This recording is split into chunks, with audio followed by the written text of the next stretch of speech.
नमस्कार, मैं ब्रजेश चौक से और आप देख रहे हैं हमारा विशेष कार्यक्रम अटेंशन।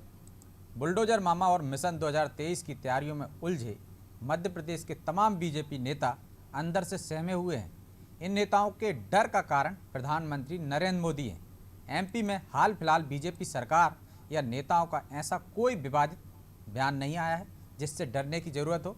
फिर भी पीएम मोदी के एक बयान ने प्रदेश के बीजेपी नेताओं में खलबली मचा दी है। पिछले सप्ताह पीएम मोदी ने कहा था कि वो परिवारवाद के सख्त खिलाफ हैं। उन्होंने ये भी स्पष्ट किया था कि पार्टी नेताओं के बच्चों को चुनाव में टिकट नहीं मिलने की वजह वे ही थे। इस बयान के बाद से एमपी के बीजेपी नेताओं की चिंता बढ़ी हुई है। इनमें मुख्यमंत्री शिवराज सिंह चौहान से लेकर उनके कई मंत्री, मोदी की कैबिनेट के सदस्य ज्योतिरादित्य सिंधिया और नरेंद्र सिंह तोमर सहित पार्टी संगठन के कई बड़े नाम शामिल हैं। प्रदेश में करीब 1.5 साल बाद विधानसभा के चुनाव होने हैं और इनमें से कई नेता अपनी अगली पीढ़ी को राजनीति में उतारने की तैयारी में हैं। लेकिन उन्हें डर है कि मोदी का फार्मूला लागू हुआ तो उनकी योजनाओं को पलीता लग सकता है। बीजेपी नेताओं की बेचैनी इतनी बढ़ गई है कि वो पीएम मोदी की मंशा के विपरीत बयान देने लगे हैं। मंत्री ओम प्रकाश सकलेचा ने तो ये तक कह दिया कि राजनीति में सक्रिय नेता पुत्रों को टिकट देने में कोई हर्ज नहीं है। अब ऐसे में सवाल यही है, क्या पीएम मोदी का फार्मूला एमपी में सफल होगा? अगर ऐसा होता है तो क्या सकलेचा जैसे सुर और उठेंगे? अटेंशन में आज हम इसी विषय पर बात करेंगे, लेकिन पहले देखिए ये हमारी खास रिपोर्ट।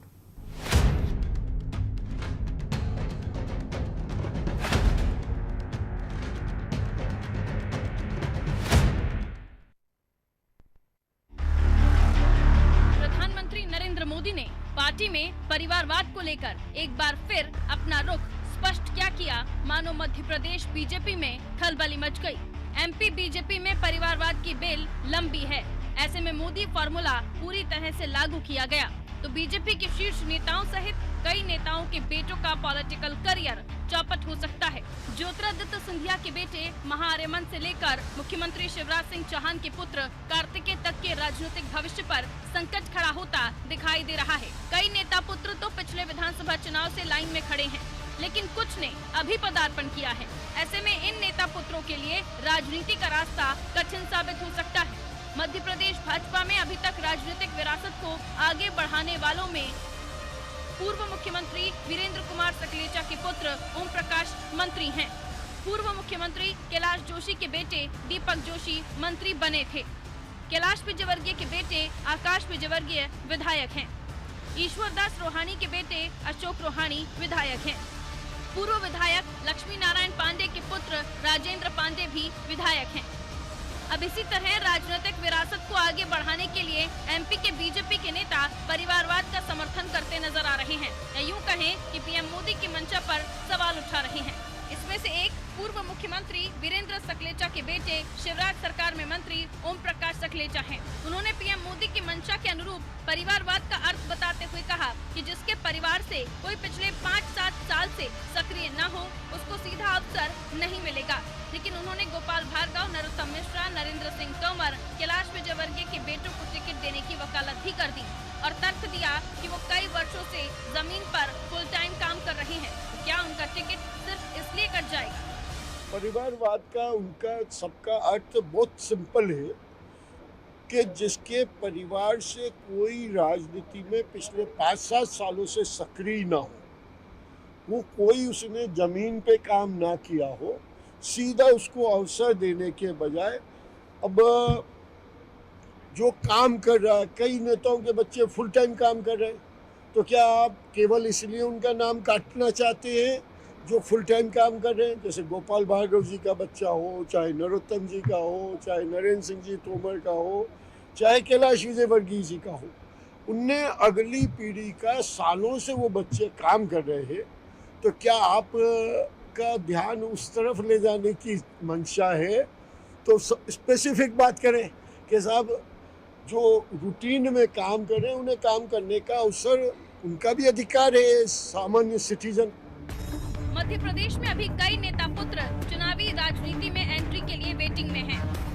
नंद कुमार सिंह चौहान के बेटे हर्षवर्धन चौहान, गौरीशंकर शेजवार के पुत्र मुदित शेजवार, सुमित्रा महाजन के बेटे मंदार महाजन, जयंत मलैया के पुत्र सिद्धार्थ मलैया, प्रभात झा के पुत्र दुष्मुल झा, नरेंद्र सिंह तोमर के पुत्र देवेंद्र तोमर, गोपाल भार्गव के पुत्र अभिषेक भार्गव, मंत्री नरोत्तम मिश्रा के बेटे सुकर्ण मिश्रा, पूर्व मंत्री गौरीशंकर बिसेन के बेटे मौसम बिसेन और मंत्री कमल पटेल के पुत्र सुदीप पटेल। ये वो नेता पुत्र हैं जो चुनावी राजनीति में उतरने वाले संभावित युवा नेताओं में शामिल हैं। लेकिन मोदी के बयान से अब इनके राजनीतिक भविष्य की दिशा बदल सकती है। लेकिन सकलेचा के बयान ने एक बार फिर बीजेपी के अंदर मची खलबली को और बढ़ा दिया है, साथ ही कांग्रेस को भी तंज कसने का मौका दे दिया है। वो कह रहे हैं कि नरेंद्र सिंह तोमर, कैलाश विजयवर्गीय, नरोत्तम मिश्रा, गोपाल भार्गव के बेटे परिवारवाद की श्रेणी में नहीं आते।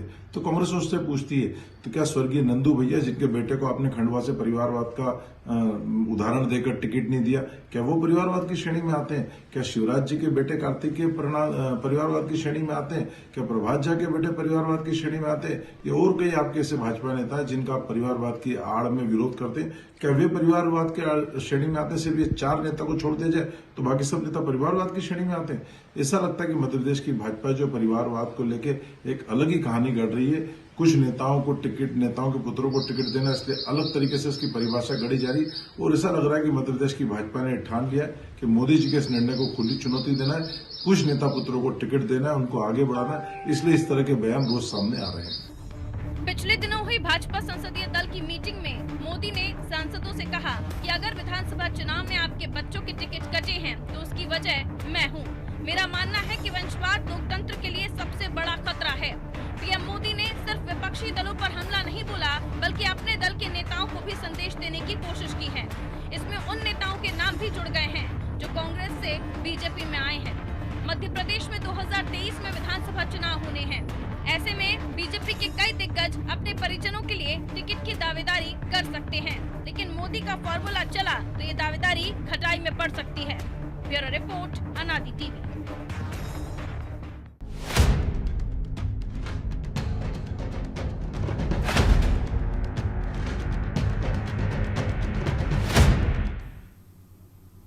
इस विषय पर चर्चा के लिए हमारे साथ जुड़ गए हैं वरिष्ठ पत्रकार सूर्यकांत चतुर्वेदी और प्रवीण शर्मा। आप दोनों मेहमानों का बहुत बहुत स्वागत है। सूर्यकांत जी, शुरुआत आपसे करते हैं। आपने अभी ओम प्रकाश सकलेचा जी का बयान सुना। वो मोदी के फार्मूले और उनकी मंशा पर ही सवाल उठा रहे हैं और परिवारवाद की एक नई परिभाषा कर रहे हैं। वो कह रहे हैं कि जो 5-7 साल से सक्रिय नहीं है, अचानक उनको टिकट नहीं दिया जाना चाहिए, लेकिन गोपाल भार्गव के बेटे को, नरेंद्र सिंह तोमर के बेटे को और नरोत्तम मिश्रा के बेटे को टिकट मिलना चाहिए। ये परिवारवाद की श्रेणी में नहीं आते, क्योंकि ये लगातार सक्रिय हैं, राजनीति में काम कर रहे हैं, सेवा कर रहे हैं। तो इनका भी आम जिस तरह से दावेदार रहते हैं, आम लोग होते हैं, उन्हीं तरह इनका दावा मजबूत है। देखिए ब्रजेश जी, उनकी परिभाषा गढ़ने की अपनी अलग वजह है। वो स्वयं एक परिवारवाद की वजह से ही यहाँ तक पहुंचे हैं। उनके पिताजी मध्य प्रदेश में मुख्यमंत्री रहे हैं और उनके मुख्यमंत्री पर रहने की वजह से उन्हें टिकट मिला और टिकट मिलने के बाद आज वो प्रदेश सरकार में मंत्री हैं। तो उनकी अपनी अलग व्याख्या है। लेकिन यह बात भी सत्य है, जिस तरह से प्रधानमंत्री नरेंद्र मोदी ने कहा, उसके बाद से पूरे मध्य प्रदेश या पूरे देश के भाजपा के वो कार्यकर्ता जो टिकट की दौड़ में शामिल हैं और टिकट नहीं मिल पाता है, क्योंकि उनकी उतना रसूख नहीं होता है, उनकी उतनी पहुंच नहीं होती है, उनका पारिवारिक बैकग्राउंड नहीं होता है, जिसकी वजह से वो राजनीति में आगे आ सके, टिकट मिले और जीतने की स्थिति में पहुंच सके। तो ऐसे कार्यकर्ताओं में निश्चित रूप से इस बात को लेकर खुशी है कि कम से कम उनके परिवार का एक मुखिया उनका ध्यान रखने के लिए तैयार है।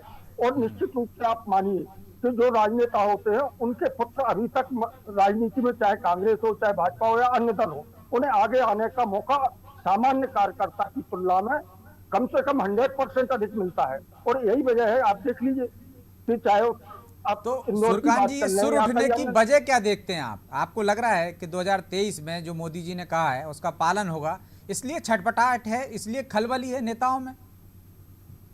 निश्चित रूप से आपने सही कहा। ये छटपटाहट की वजह वही है क्योंकि 2023 में जब मध्य प्रदेश में विधानसभा चुनाव होने हैं, उस चुनाव को मद्देनजर अभी से नेताओं को लग रहा है कि वो जो चौथे पहर में पहुंच चुके हैं, या जिन्हें कहना चाहिए कि उस उम्र में पहुंच चुके हैं जो 60 साल से अधिक हो गए हैं, उन्हें लग रहा है कि वो अपने रसूख का इस्तेमाल कर कहीं ना कहीं अपने परिवार को या अपने बच्चों को राजनीति में पूरी तरह से स्थापित कर दें। क्योंकि उनके अभी उनका जो रसूख है या उनके क्षेत्र में जो पकड़ है या सरकार में जो उनका पद है, उस रसूख का इस्तेमाल कर नेता चाहते हैं कि कहीं ना कहीं उनके बेटे स्थापित हो जाए समय रहते, अन्यथा बाद में पता नहीं क्या परिस्थिति और स्थिति बनेगी। तो आगे वो सफल हुए नहीं हुए, टिकट मिला नहीं मिला, तो उन नेताओं को लगता है कि कहीं ना कहीं वो अपने रसूख की दम पर अपने बेटाओं को राजनीति में स्थापित कर दें। तो प्रवीण जी, यदि राजनेता का बेटा राजनेता नहीं बनेगा, वो लगातार काम कर रहा है, तो ये तो उसके साथ भी एक तरह से छली हुआ ना। वो इतनी समय से मेहनत कर रहा है, क्षेत्र में सक्रिय है, सिर्फ इस वजह से उनका टिकट काट दिया जाना चाहिए कि वो मंत्री का बेटा है या उसके पिताजी या उसके घर का कोई सदस्य पहले से राजनीति में है और ऊंचे ओहदे पर है। देखिए विजय जी, जहाँ तक समाज की व्यवस्था की बात कर रहे हैं, आज डॉक्टर का बेटा डॉक्टर होता है, जज का बेटा जज बनता है, IAS के बहुत सारे बच्चे आ गए हैं। अपने यहाँ तो जो है आदर्श दिख रहा है कि साहब CS का और DG के बच्चे जो है IAS और IPS बन के आ गए हैं। ऐसे में आप समाज की व्यवस्था उसको लेकर सवाल उठा के जो आप कह रहे हैं वो बात सही है कि भाई नेता का बेटा नेता नहीं बनेगा तो और क्या बनेगा। तो लेकिन जहाँ संगठन की बात है, एक जो कार्यकर्ता मेहनत कर रहा है, मैदान में काम कर रहा है, उसकी अपनी एक जिम्मेदारी है कि वो भी चाहता है कि ऊपर आए।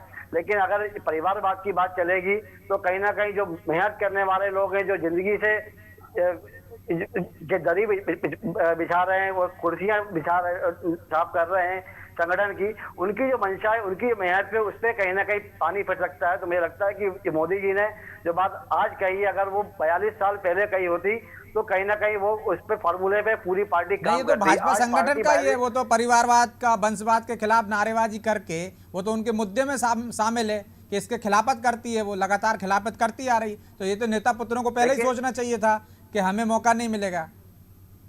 देखिए ये बात आज उठ रही है या पिछले बार की, जब से गांधी परिवार पे सीधा अटैक किया गया है 2009 के चुनाव के बाद, तब से ये माहौल बनना शुरू हुआ है। अगर आप विधानसभा में के अंदर देखेंगे, मध्य प्रदेश के अंदर देखेंगे, तो आज भाजपा के जो विधायक हैं वो उनकी संख्या ज्यादा है, जो कि अपने माता पिता के दम पे या भाई ये परिवार के दम पे जो आज विधायक बने।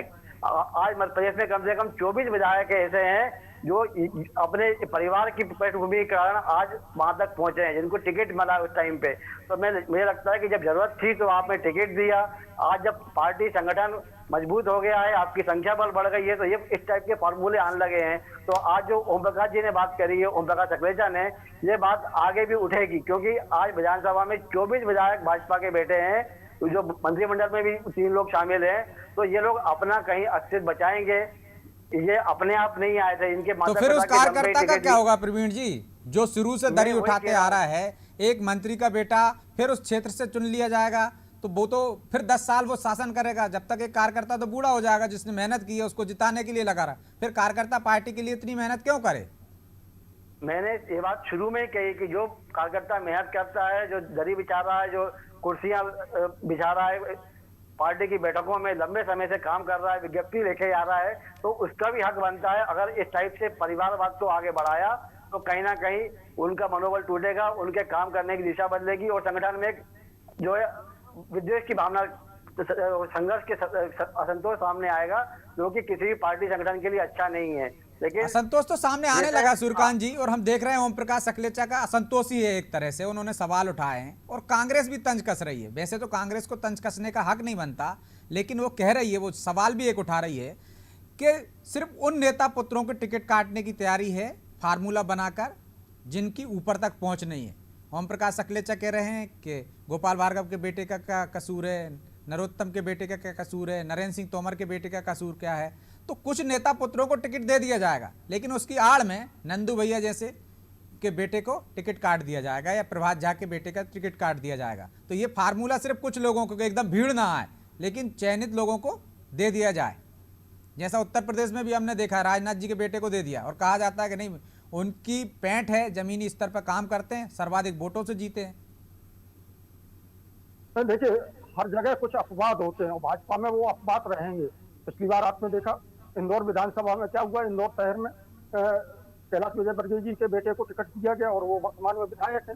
तो राजनीति में क्या हर जगह कुछ ना कुछ अपवाद जरूर होते हैं, लेकिन मेरा कहना यह है कि अगर पार्टी इस लाइन को लेकर आगे बढ़ती है और थोड़ी शक्ति दिखाती है तो उसका प्रतिफल भाजपा को आगे मिलेगा, क्योंकि कार्यकर्ताओं के मन में एक भाव पैदा होगा कि उन्हें आगे जाकर टिकट मिल सकता है, विधायक बनने का मौका मिल सकता है, सांसद बनने का मौका मिल सकता है, तो वो ज्यादा मनोयोग से और ज्यादा ताकत के साथ पार्टी के साथ खड़े होंगे और संघर्ष करने के लिए आगे आएंगे।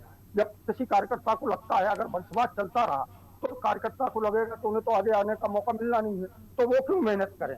आपके सामने ऐसे कई उदाहरण है कि लोग तो ये भी तो हो सकता है कि सिर्फ कार्यकर्ताओं में जोश भरने के लिए ऐसा मोदी जी ने कहा हो, या फिर कांग्रेस से नेता आए हैं भाजपा में बड़ी संख्या में, चाहे मध्य प्रदेश में चाहे दूसरे राज्यों में, उनको मैसेज देना चाहते हो कि कम से कम कांग्रेस में तो ये संस्कृति रही है ना, भाई भतीजावाद, बेटे को रिश्तेदार को टिकट देने का, यदि टिकट कटता है तो कम से कम वो भाजपा में आए हैं तो इस तरह की पहल ना करें, उनको मैसेज देने का। नहीं, निश्चित रूप से एक अच्छा संदेश देने के लिए इस तरह की बात सार्वजनिक रूप से कही गई है, अन्यथा प्रधानमंत्री जैसे पद पर बैठे नेता को इस तरह की बात कहने की जरूरत नहीं थी। तो आपको बता दें, कांग्रेस की बात आप छोड़ दीजिए, कांग्रेस में इस समय जितने बड़े नेता हैं उनमें आप देख लीजिए 75% नेता पुत्र हैं, और कई तो ऐसे हैं कि दो नेता पुत्र एक साथ राजनीति में सक्रिय है, और उसमें से सचिन यादव को ले लें, उन्हें तो पहली बार में ही मंत्री बना दिया गया, जबकि कई वरिष्ठ विधायक छूट गए थे। तो कांग्रेस अपवाद है, भाजपा में भी इसी तरह के कुछ अपवाद हैं, लेकिन भाजपा में राकेश सिंह चतुर्वेदी आए, मुकेश चतुर्वेदी आए तो टिकट एक को ही मिला, दोनों भाइयों को नहीं मिला। कांग्रेस में ऐसा नहीं होता, शायद यही वजह हो कि राकेश जी छोड़कर चले गए। नहीं, हो सकता है वो उनकी अपनी बात है, लेकिन यह बात सत्य है कि जिस तरह से भाजपा संगठन ने तय किया है कि उसे 10% मतदाताओं में वृद्धि करनी है, और 2023 और उसके एक साल बाद 2024 में लोकसभा के चुनाव है, दोनों चुनावों में पार्टी को इतने मतों से जिताना है कि पार्टी के सामने कोई संकट खड़ा ना रहे। उसके लिए जो रणनीति बनाई है, ये मुझे लगता है उसी रणनीति का हिस्सा है, और कार्यकर्ताओं को एक अच्छा संदेश देने का प्रयास किया गया है। देखिए, नेता पुत्र होते हैं, अच्छा काम करते हैं, सारी चीजें, लेकिन किसी मंत्री का पुत्र क्यों इतनी जल्दी सक्रिय हो जाता है, क्यों इतनी जल्दी नाम कमा लेता है, क्यों इतनी जल्दी उसकी संगठन में पैठ हो जाती है, सरकार में पैठ हो जाती है। आखिर उसकी वजह तो नेता पुत्र होना ही है ना, मंत्री पुत्र होना ही है ना। आम कार्यकर्ता की तुलना अगर उसकी की जाए तो क्या उसके पास उतने संसाधन होते, क्या उसको उतना बैटेज मिलता संगठन में या सरकार में मिलता? नहीं मिलता ना। तो कहीं ना कहीं एक अच्छा संदेश देने का काम किया गया, और मुझे लगता है कि इस संदेश के पीछे 2023 का विधानसभा चुनाव और 2024 का लोकसभा चुनाव की तैयारियों की रणनीति का एक हिस्सा है। और अगर ऐसा होता है तो निश्चित रूप से एक अच्छा संदेश जाएगा, एक अच्छा मैसेज जाएगा, और कार्यकर्ताओं में उत्साह बढ़ेगा, वो ज्यादा संघर्ष करने की स्थिति में आएंगे और संगठन के साथ, पार्टी के साथ युवा और अधिक जुड़ेंगे। और यह बात सच है कि अगर कांग्रेस की आप बात कर लेते तो कांग्रेस में तो बात ही अलग है। मैंने पहले भी कहा और आज भी कह रहा हूँ, कांग्रेस में आप देख लीजिए तो युवा कांग्रेस का प्रदेश अध्यक्ष कौन बना? वो तो पूरी वंशवाद की बेल ही है ना, तो वो तो उसको पत्ते भी तोड़ने के लिए तैयार नहीं रहते। प्रवीण जी, लेकिन यदि ऐसा ही सब रहा और ये फार्मूला लागू होता है तो उन कार्यकर्ताओं को बड़ा नेता तो पनपने ही नहीं देगा। यदि कोई मंत्री है, कोई बड़ा विधायक है, वहाँ से अपने परिवार को आगे बढ़ाने के लिए वहाँ इस तरह के नेता ही नहीं पनपने देगा। छोटे छोटे नेता पनपेगा, उसी समय उसे खत्म कर देगा, षड्यंत्र होंगे। तो ये तो भाजपा के लिए नुकसानदायक ही होगा ना, ताकि उनके परिवार के किसी सदस्य को मजबूरी में टिकट देना पड़े कि भाई जीत तो यही सकता है। आखिरी में तो यही कहा जाता है ना कि जीतने वाले को ही टिकट देंगे। विजय जी, जब आपको जरूरत पड़ती है, जब आप सांत्वना के तौर पे वोट लेने के लिए किसी परिवार से टिकट देते हैं, तो ये फार्मूला फिर आप कहीं ना कहीं अपवाद पैदा कर लेते हैं। तो मुझे लगता है कि अगर आप अपने फार्मूले पे अमल करना चाहते हैं, पूरी तरह सख्ती से लागू करना चाहते हैं, तो आपको अपवाद और जो आप रास्ते बीच के निकालते हैं, बीच के रास्तों पर को भी निकालना बंद करना होगा, तभी आप किसी एक फार्मूले को सफल बना सकते हैं। आप कहें कि कुछ खास चेहरों के लिए अलग फार्मूला रहेगा और आम आदमी के लिए अलग फार्मूला रहेगा, तो इससे संगठन में कमजोरी ही आएगी। और जो आपने बात कही, चिंता जाहिर करी, सुल्तान जी भी कह रहे हैं कि फार्मूला ठोस होना चाहिए, फिर इसमें अपवाद की जगह नहीं होना चाहिए। और लेकिन अभी ये होगा, अभी आप फार्मूला की बात कर रहे हैं, लेकिन जैसे ही चुनावी प्रक्रिया शुरू होगी और तेज होगी, आप कहेंगे कि हमें विनिंग फेस चाहिए, जिताऊ चेहरे को हम टिकट देंगे, और ऐसे में वो सब भी आ जाएंगे जिनको आप पहले रोकते रहे हैं। केवल जो और दूसरे दलों से गठबंधन करेंगे, तब ये फार्मूले को आप साइड में रख देंगे, उनके परिवार को पूरे को टिकट दे देंगे, गठबंधन भी करेंगे। और मुझे लग रहा है कि आने वाले चुनाव में, अगले साल के चुनाव में भाजपा को दिक्कत होने वाली है। जो कांग्रेस छोड़ के लोग आए हैं उनको कैसे आप सेट करेंगे? वहाँ आपका कार्यकर्ता ऑलरेडी सालों से काम कर रहा है, वहाँ दरिया बिछा रहा है, झंडे लगा रहा है घर में जाके, और जो आपकी सरकार नहीं थी तो 15 महीने में उसने लाठी भी खाई है। कांग्रेस के लोगों को टिकट देंगे तो कांग्रेस से आए हैं तो कहीं ना कहीं असंतोष पनपना लाजिमी है, स्वाभाविक है, और जो कार्यकर्ता काम कर रहा है उसका मनोबल टूटेगा। ऐसे में आपको फॉर्मूला अगर बनाना है तो टॉप टू बॉटम उसका अमल भी करना होगा। तो सूर्यकांत जी, जो बुराई कांग्रेस में थी वो बीजेपी में भी आ गई है, शायद उसको आभास है प्रधानमंत्री जी को, इसलिए वो इस तरह से फार्मूले बना रहे हैं। हालांकि चाहे हम 75+ का फार्मूला देखें, चाहे अन्य फार्मूले पहले भी बनते रहे, बिगड़ते रहे, तो इस फार्मूले को भी अभी वैसे ही देखें हम कि हाँ बनाया है, कुछ लोगों का मनोबल डाउन हो जाएगा, कार्यकर्ताओं को बढ़ जाएगा, लेकिन अमल में होता है या नहीं होता है ये देखने की बात होगी। निश्चित रूप से इस फार्मूले का मध्य प्रदेश में सब 2023 के चुनाव में दिखेगा, विधानसभा के बाद लोकसभा चुनाव में भी दिखेगा, और उससे तय होगा कि आखिर इस फार्मूले पर कितना अमल किया जाता है। रही बात इसी साल भी दिख सकता है ना, यदि पीएम ने कहा है तो इस साल भी चुनाव है, गुजरात में ही दिख जाएगा। निश्चित रूप से गुजरात में है, हिमाचल प्रदेश में है, अन्य राज्यों में है, तो वहां भी दिखेगा इसका असर। और मुझे लगता है बहुत कुछ हद तक उत्तर प्रदेश की राजनीति में इस पर अमल भी किया गया है। कुछ अपवाद छोड़ दिए, जैसे आपने कहा राजनाथ सिंह के बेटे की बात कही है, लेकिन एक उदाहरण भाजपा में राजनाथ सिंह के राष्ट्रीय अध्यक्ष रहते भी है, उन्होंने अपने बेटे का टिकट सिर्फ इसलिए कटवाया था क्योंकि वो राष्ट्रीय अध्यक्ष थे और उन पर आरोप न लगे कि उन्होंने अपने बेटे को टिकट दिया है। बात अलग है कि जब वो राष्ट्रीय अध्यक्ष पद से हट गए उसके बाद संगठन ने उन्हें टिकट दिया और बाद में मंत्री भी बनाया, तो एक उदाहरण भी है भाजपा में। लेकिन इस तरह के उदाहरण कांग्रेस में देखने को नहीं मिलते हैं।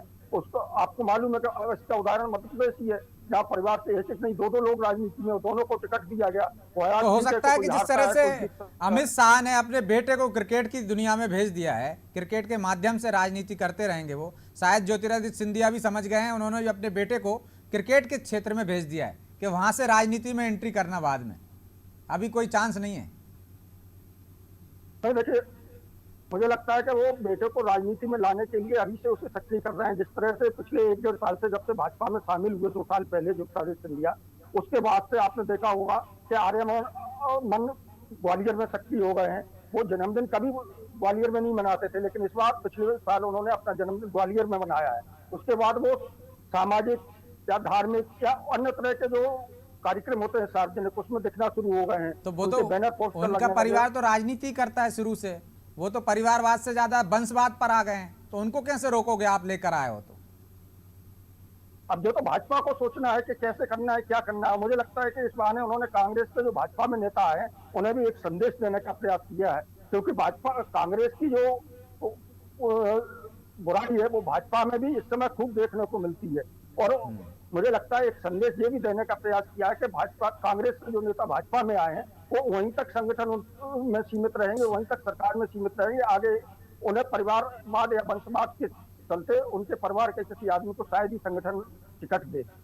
ठीक है, प्रवीण जी भी कुछ कहना चाह रहे हैं।